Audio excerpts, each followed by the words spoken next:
everybody. Welcome to My Counselor Live. My name's Tori, and today I'm joined by one of our counselors here at MyCounselor.Online. This is Alison Pitts, and Alison and I are just going to chat for the next hour, get to interact with you guys, answer some of your questions, talk through some of her writings, things that she has written, and ideas that she has. And I am just pumped for the next hour. So I would love to give you a moment, Alison, to just introduce yourself to the people who are tuning in today who don't know you. Yeah, of course. So my name is Alison, like you said, Tori, and I am a counselor here, MyCounselor.Online. I've been with this company for about 2.5 years, and I absolutely love it. I love just the clinical excellence that we have here and that we're passionate about, and also that we get to incorporate our faith into our work. It's so affirming and life-giving to be able to do that with this company. I absolutely love it. It's so much fun. Yes, and we love you. We love having you on the team. You are just such a valuable, special member of the team, of our family here at MCO. So tell me really fast, for the people who don't know, kind of who you typically work with, maybe where you kind of specialize. Yeah. So I work with all kinds of people, but I noticed that I love working with couples who are having issues in their marriages, whether it's just communication, whether it's sexual issues, infidelity. I really, really love working with couples and seeing God heal and redeem marriages in really powerful ways. I think it's a lot of fun. It's a lot of work. It can be hard, but it's so much fun. And I also Right. Yeah. Well, marriage is hard work, right? Like it is work. And it's so good to have people like you to come alongside of us in this journey, in marriage, all of these things. So super excited to talk today. And you actually wrote an article recently revolving around single sexuality. I would love for you to just start, before we kind of jump into the article, maybe just a broad definition. What is single sexuality? Yes. So I think typically the church only talks about sex and sexuality within the context of marriage, right? Because that's kind of how God designed it to be. But we never really stop being sexual people. It's not a light switch that we can turn on and off. Like when you're married and get a wedding ring on your finger, now all of a sudden you are sexual. But before that you weren't, right? Like it's something that's a part of how God wired our bodies, even from the beginning, right? And so it's pretty much just understanding that part of yourself, even as a single person, before you get married, so that it doesn't feel like this hard shift of, I'm turning on this light switch and now I'm a sexual person all of a sudden, and then that feels confusing. Yeah. What inspired you to write this kind of article? Yeah, well, I noticed that a lot of single people that I worked with, and even a lot of married people that I work with, just kind of had problems engaging sexuality, right? Like married couples coming in with sexual issues, noticed that they had problems kind of turning that light switch on, right? Or even like individuals that I worked with, singles that I worked with, who really struggle with a lot of shame around their sexual identity, just because it's never been talked about. It's never been understood, at least within a religious and spiritual context, of what do we do with the sexual part of ourself and how does that impact our sexual functioning later on in life.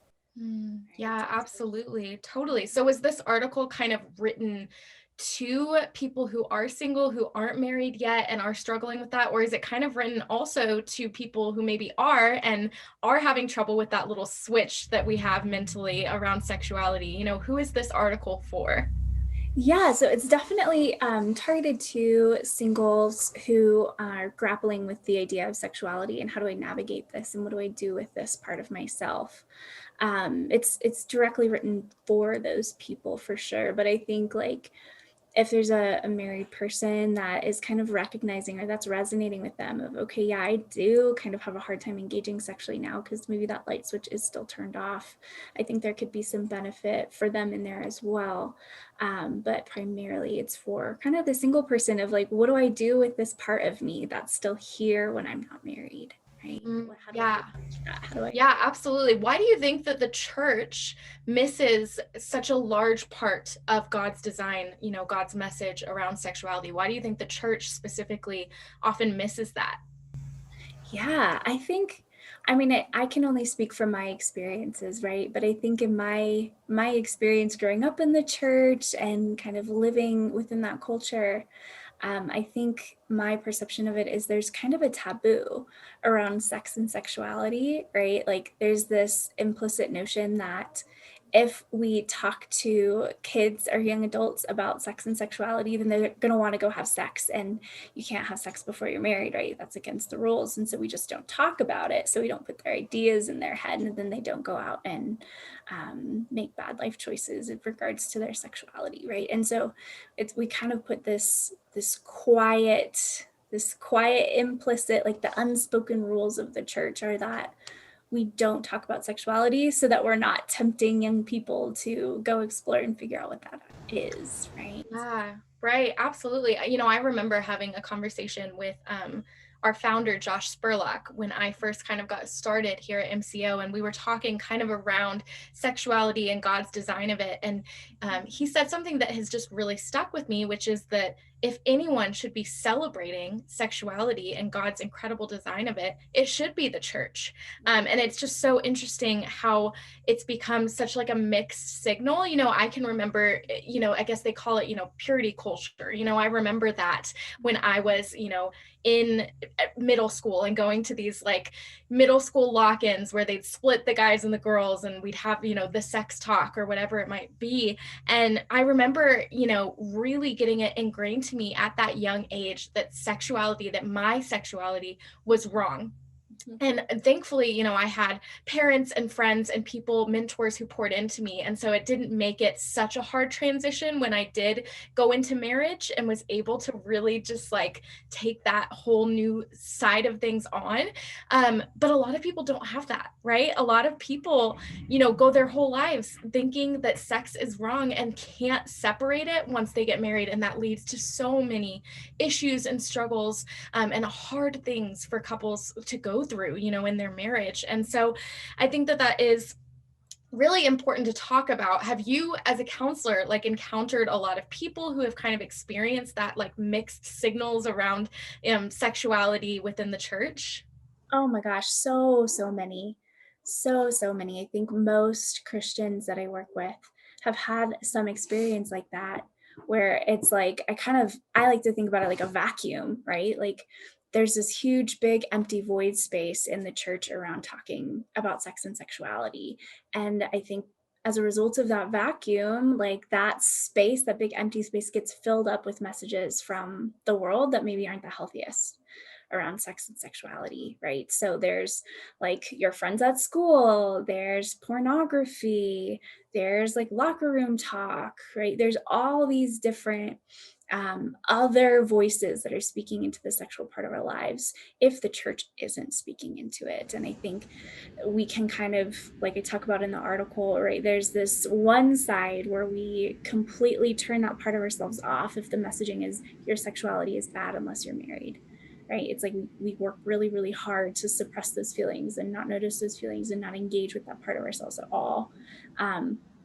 Or we flip over to the other side, right? Where we're like kind of go into that rebellious mode of like, well, fine, then I'm just going to explore all of this and figure all of this out and maybe make choices that I wouldn't make otherwise to just kind of like figure it out. And then it causes a bunch of shame and guilt later on because we're like, oh, wait, I did that. How does God see me now? How is this going to impact the future of my marriage, right? And so this big void space kind of leaves room for a bit of a catch-22, I think, instead of like what you were saying, sharing God's heart and God's vision and God's intention behind sex and sexuality, right? Because he made us that way. Right. Yeah. So, how do we practically allow God to redeem his plan for sexuality? Yes. So I think as a single person, right? If like there's single people listening to this, I think it looks like embracing how God designed you specifically in your femininity or masculinity, right? Because that's a big aspect of your sexuality and kind of leaning into God's design in you.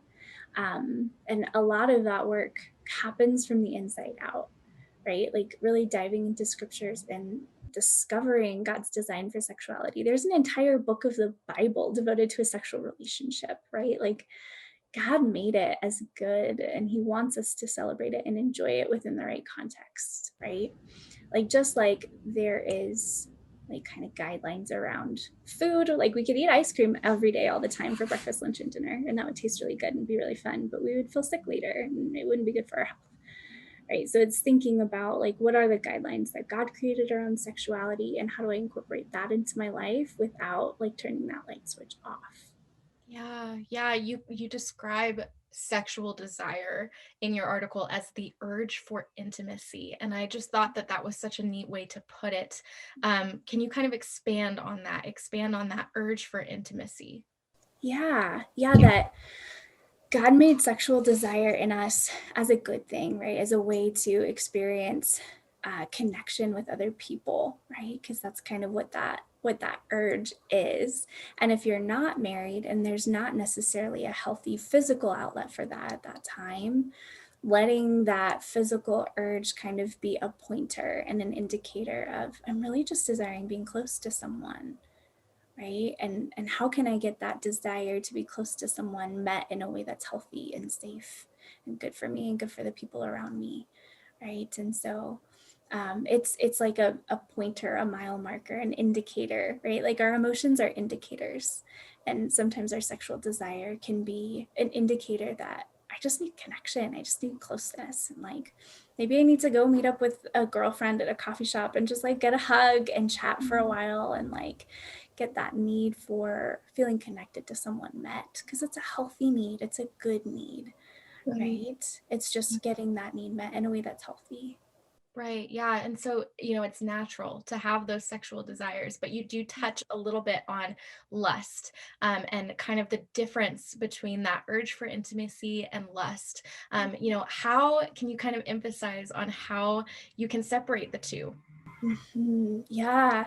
Yeah. I mean, that's tricky, right? It can be a fine line, because your desire for intimacy is a very human, normal, good thing inside of you, right? And the lust piece, I think, goes back to how I understand it, is going back to like this idea of wanting something that doesn't belong to you, right?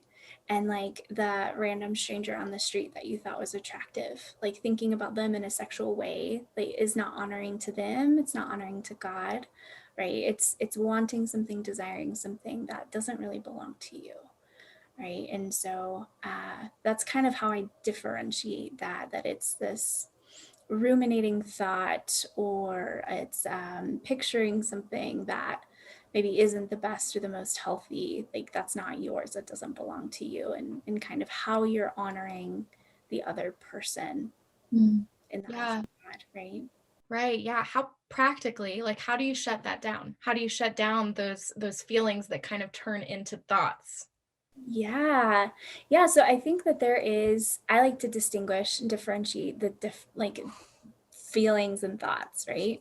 Like feelings happen, feelings come and go. Feelings, it's kind of like an open door to a house, right? There's guests that come in and out, and some guests stay longer than others, right? Feelings kind of work like that.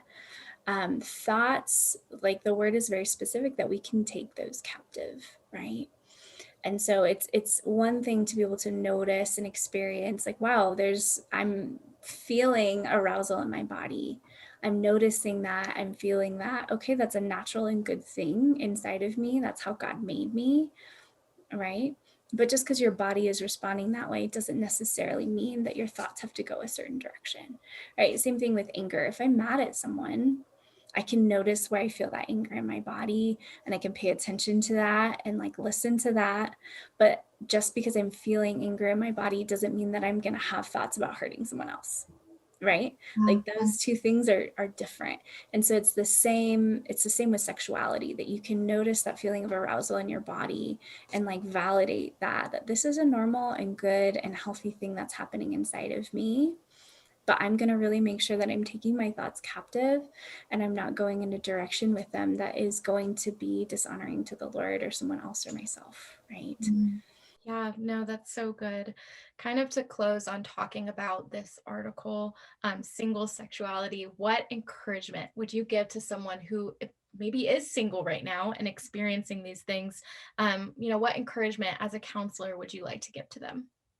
Yes. Oh my gosh. I would want to tell them that their sexuality is such a good and important part of who they are, that it is not something that needs to be turned off or ignored or like rejected inside of themselves, that it is a good thing and that it is a gift that God gave them.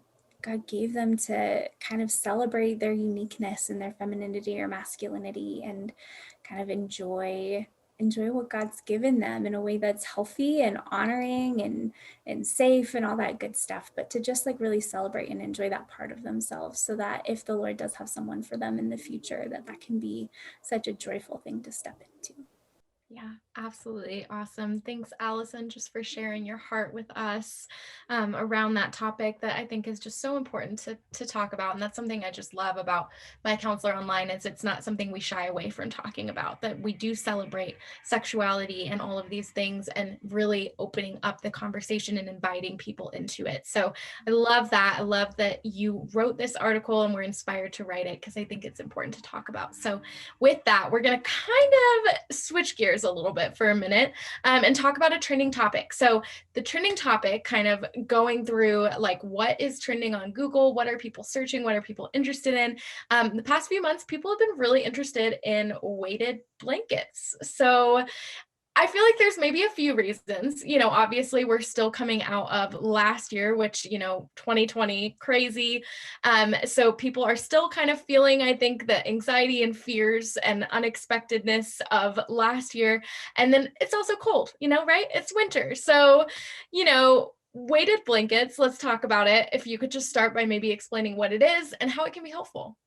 Yeah, definitely. So my understanding of weighted blankets is that it's a blanket, but with like little beads inside that make it like heavier. Like it can be like I think up to 30 pounds, like 5 to 30 pounds, these blankets can be. And people I think are drawn to them because they do provide really comforting, calming effects. Like it feels almost like this big portable hug, And so from what I've read, it seems like people can like really, really benefit in their sleep with the weighted blanket. Like it helps with like restless leg syndrome if you toss and turn a lot or if you're feeling anxious, and it can really improve sleep, which if you improve your sleep, like everything else is going to improve along with it. Yeah, And right. Yeah, and I know there's like I don't know if you can kind of expand on this. I know there's like some science behind it, behind, anxiety and how a weighted blanket, that weight, that like kind of surrounding sort of thing can be helpful. yeah, so I think the limited information that I've looked at, like full disclosure, I don't know a ton about it, but from the like pieces that I've read about it, that weight almost it releases some serotonin in your body. It almost feels like a hug, right? Like it the chemical released is like that happens when you feel comforted. Yeah, I wonder, we talk about the importance of connection and how that's just very integral to who we are as human beings and the way that God wired us. I wonder if that has something to do with it, that's like that intimacy, that connection of feeling kind of surrounded like a hug. Mhm. Yeah, I think it's definitely related. I don't think anything can replace human interaction, like always before that. But I do think that some of the effects on the body, right? Like how important physical sensation and touch are, right? Because I think especially like our generation, Tori, I think has a lot more anxiety than like lots of other generations before us. And so noticing and just being aware of your body and being able to like, it almost slows you down, right? Like that weight, that comfort kind of slows you down, brings your awareness to your body, which generally helps anxiety anyway. And so I think all those different factors contribute and make it so that like so many people are finding this so helpful and so comforting. Yeah, right. Absolutely. I actually have a weighted blanket. And a lot of y'all know this. I struggle with some anxiety and all of these different things. And the weighted blanket really is helpful. Of course, every body is so different. Um, I don't necessarily love to have a weighted blanket over me when I'm in the middle of like panicking. Um, and that's just my body and the way that it responds to that. But afterwards, when I just need that calm, that like comfort, that hug, the weighted blanket is amazing. And everybody is so different. So, definitely do your research, see if that's something that you might like, that might be helpful for you. But yeah, no, I think that it can be such a help. And I know people who have experienced a lot better sleep with it, like you said, and just kind of that calming, sort of like intimate hug almost from that. Yes, it's so comforting. I love that you have one. I think that's Yeah, so fun. I know, it's great. It's like a cheetah print one, so it's cute and helpful. So like practical, but also like kind of cute. Like Yes, yes, I love that. I feel like I should look into it. they're awesome. They're really cool. My sister-in-law actually has one too that she sleeps with. And it really is crazy because it's got this weight, but hers is like cooling also, which is super cool. So it doesn't like, you don't get hot and like smothered by it. It's kind of like cooling while also giving you that like pressure. And she loves it and she sleeps with it like every night. That's awesome. I love Yeah. that. I love that. Yeah. I'm like getting excited. I want to look into it now. Oh yes. Oh yeah. Yes, for sure. I feel like I'm like doing it like an infomercial. I'm like, yeah, call 1-800 blah blah blah blah blah so that you can get Sold your me. weighted blanket. Like, I'm getting one now. It's no, good. but really, they're great.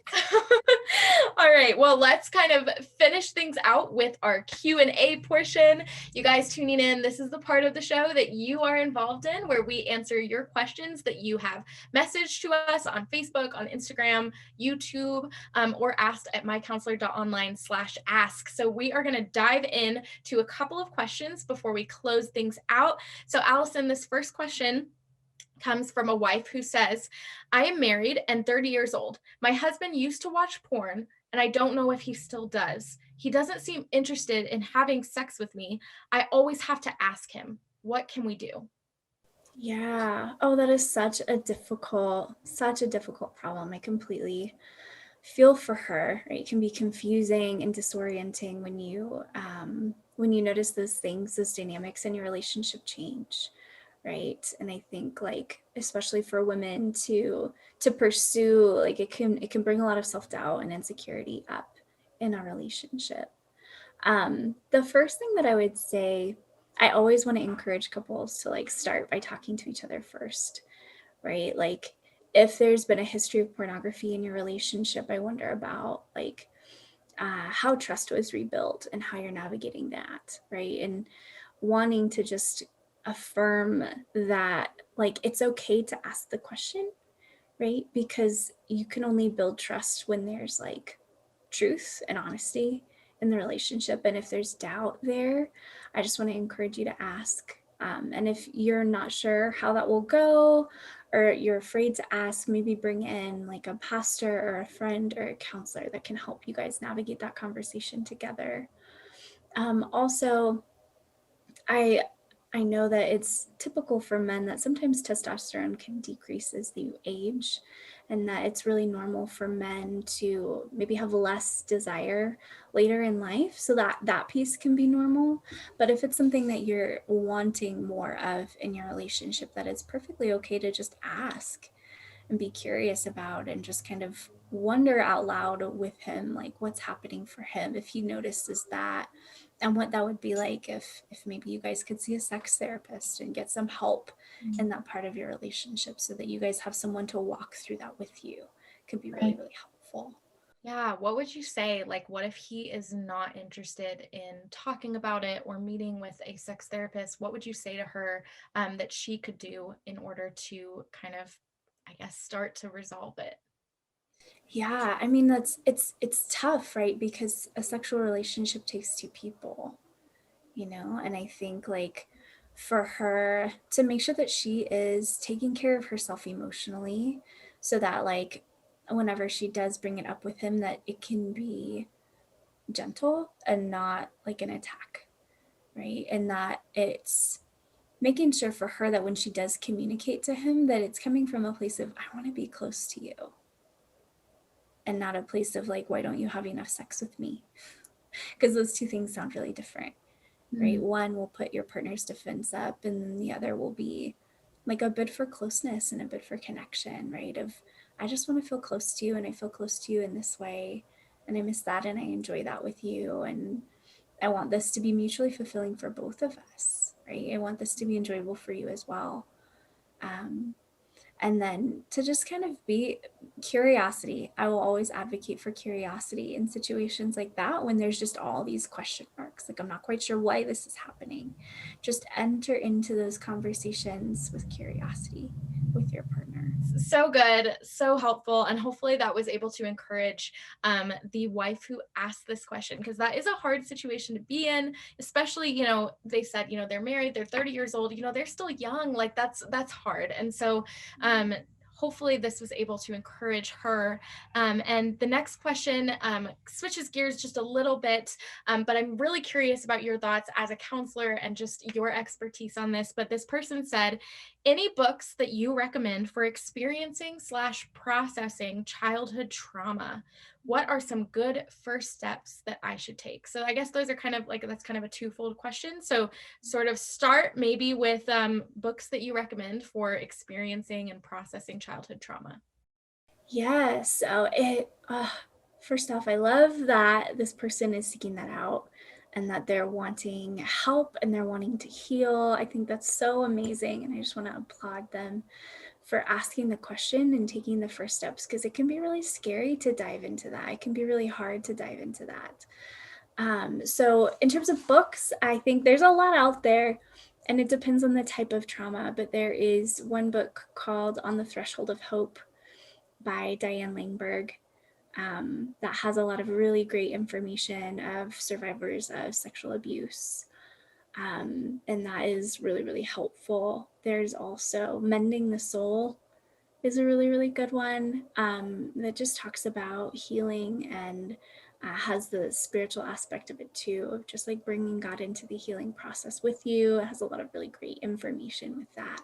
So those are two places that I would recommend they start potentially, and just seeing what's helpful and getting some hope, because I think that is one of the biggest things that I think is valuable in the journey, is just knowing that there's hope and knowing that the Lord can heal and that your body, your mind, and your emotions are wired to heal.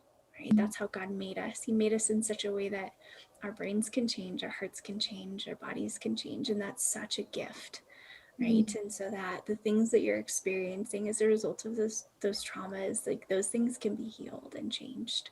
Yeah. Right. Because Right. that's how God wired us in his. Absolutely, absolutely. And it's so broad because I think everyone's mind, body experiences trauma differently. And especially when you think about childhood trauma, so things that maybe you didn't realize were traumatic when you were a kid and now you're like trying to pinpoint. So I think it's hard to kind of give like a definite answer, but I think the books that you mentioned to kind of start out with, see where you're at, what's helpful, are great. And I also would recommend going to a counselor, right? Like going to a counselor, kind of talking it through with them and seeing what they recommend too. You can do that with Alison or with someone else from the team. But I think that would also be super helpful. So the second part of this question I guess we just sort of answered it, but what are some good first steps that they should take in addressing that childhood trauma? Yes. So I think like just exactly like what you were saying, Tori, like get a counselor. If you're not able to afford that, I get a mentor. Pretty much my biggest thing when you're walking through trauma is to not do it alone. We do so much better processing really difficult stuff when we have people to come alongside us and hold that space with us and talk with us and listen with us and cry with us, right? Like that is the biggest thing that I will say. Like first step, middle step, and last step, all the steps, you need someone with you in that journey to just not be alone in it, right? Because that's one of the most traumatizing things, even in the midst of our trauma, is just that aloneness, right? And so That's a great point to mention. Just that can be like the hardest part, right? Like not having someone to process it with. And that we were created for that. Like we were created to process with others and with community. yes, yes. And it's, oh gosh, like we just do such a better job when we're not alone, because that's how God wired us to be. And I think like reading books is helpful. And just making sure you're staying in community and you're noticing just how you're doing and being curious about how that's impacting you now and what that looks like, and then kind of starting there, right? Getting people alongside you, noticing how it's impacting you, and meeting with a counselor or a mentor or a pastor, and just start that healing journey with your people around you. Right. Absolutely. Awesome. Well, Alison, that kind of sums it all up, concludes our time together today. And I've just so enjoyed getting to pick your brain and talk with you. And I always love it. But you guys, if you were listening, tuning in today, and you thought of a question or have a question that has been on your mind, feel free to go to MyCounselor.Online/ask and submit that question to us. We'll keep it anonymous, and, answer questions that you might have. And maybe you need a little bit of guidance on. So feel free to go and ask those questions. And as always, Alison is available for counseling. And if you are interested in booking a session with her, definitely go for it. Alison's awesome. Just like all the other counselors on our team, I'm just so thankful for her. So Alison, thanks for giving up some of your time today to meet with us and talk through these things with us. Of course, of course. I love it. Awesome. All right, you guys have a great week, and we'll see you next time on My Counselor Live.